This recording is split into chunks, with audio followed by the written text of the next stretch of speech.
for 9 a.m. Central Daylight Time this morning to 8 p.m. Eastern Daylight Time or 7 p.m. Central Daylight Time this evening. What? Northeast winds 20 to 30 miles per hour with gusts of 50 to 60 miles per hour expected. Where? Portions of South Central Indiana and East Central, North Central and South Central Kentucky. When? From 10 a.m. Eastern Daylight Time or 9 a.m. Central Daylight Time this morning to 8 p.m. Eastern Daylight Time or 7 p.m. Central Daylight Time this evening. The following impacts are expected. Damaging winds will blow down trees and power lines.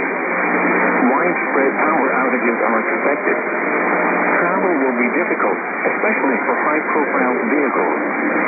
People should avoid being outside in forested areas.